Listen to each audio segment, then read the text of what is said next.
police no longer have to wait to identify criminals who give them a fake name. Fox 31's Jessica Fairley connects us to a new tool that's helping them speed up the process. In the past, if a suspect provided a fake name, officers may not have known otherwise until they performed the old roll and stick fingerprint method.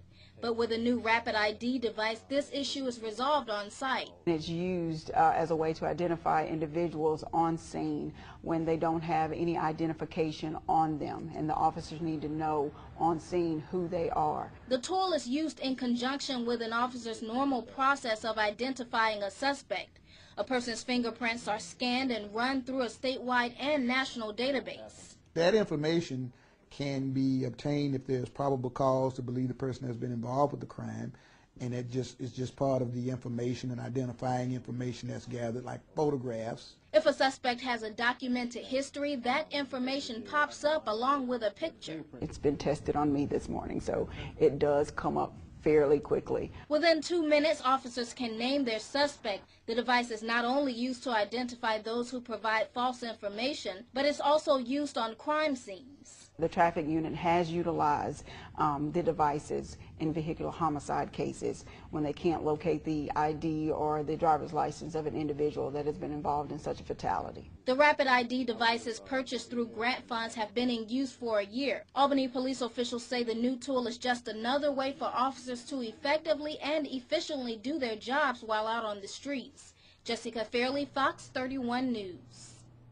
Now, because of that story in tonight's Viewers' Voice poll, we wanted to know if you think Albany should invest in more technology for the Albany Police Department. Here's how you voted. 33% of you say yes, 33% say maybe, and 33% say no. Get connected to our website, mysouthwestga.com, and vote in our poll. Officers being able to quickly identify those that they're dealing with, I think someday could save an officer's life. For law enforcement, correctly and quickly identifying a person is critical, whether in an arrest situation, on the scene of a car crash, or at a routine traffic stop that raises suspicion. Rapid identification is a wireless device, captures a couple of prints, is sent remotely through a cellular service to our database, CCBI's arrest fingerprint database. It searches it and then sends the information back to the officer with a photograph identifying the individual that prints have been taken from. Identifying a person quickly can help to keep officers safe in a potentially dangerous situation. It can also save time, which gives officers more time in the field. In the case of CCBI, we're dealing with individuals that are deceased and have no identification on them. And also for the officer's safety, so they also knows who they're dealing with and how dangerous or what criminal background this individual may have that they're having to deal with. This need brought more than 20 law enforcement agencies to learn the use of a technology that could have a big impact on the law enforcement community. The result pops up, the viewer can see it, yes, it's very active. CCBI has been using RAPID ID for approximately 18 months. One instance of early use was in 2010 when CCBI agents used RAPID ID to scan the fingerprints of 4 victims who had died in a car crash, none of whom had identification on them.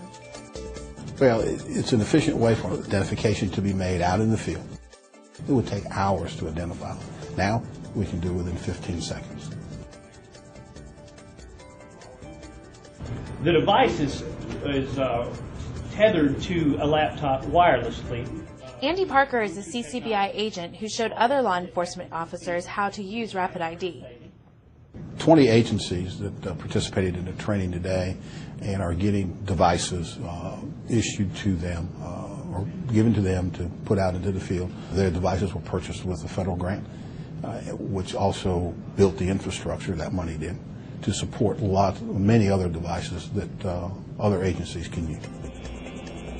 There are a number of other agencies that are in our network that contribute data. By sharing this information back and forth constantly, we'll be able to remove more dangerous criminals off the streets. For us, it'll just be in the Wake County area now. It's a pilot program for the patrol. If it proves to be beneficial to us, then we'll be looking at moving it statewide in the future. Wake County CCBI is leading the way as the first law enforcement agency in the area to use RAPID ID and training partners such as campus and municipal police departments, the state medical examiner, and the State Highway Patrol to use the new technology. It's a biometric fingerprint identification system known as RAPID I.D. A quick scan of 2 fingers and a person can be identified in mere seconds if their record is in the state or national criminal information center or even on Homeland Security's terror watch list. If you're like out on a traffic stop and you come across somebody and they don't have a driver's license or any form of ID on them, which a lot of times we'll come across people like that and really have no way of knowing who they are. So many people come in that we have contact with, they give us another name beside what their real name is. In the past, they'd have to take them back to headquarters and fingerprint them to find out. Now, right there on the side of the road, you can determine who they are or if they're wanted or have a criminal record. the sheriff says it's a big boost for law enforcement, and it's already come in handy in a rather unusual way. Yeah, that's the first time I've actually got to use it other than training scenarios, and got a call from Pooler PD yesterday. The day before, they had a person involved in a wreck that was in a coma in a stolen vehicle. They weren't able to identify the person. When his own family wouldn't identify him, and he's in a coma, stolen car involved, 2 people, other passengers in the car, nobody tell us who he was. So we was able to identify him in a matter of a few seconds. The man was identified as Terrence Rashawn Simmons. He had no outstanding warrants, but will face charges connected with the stolen car upon recovery. Sheila Parker, WSAV News 3.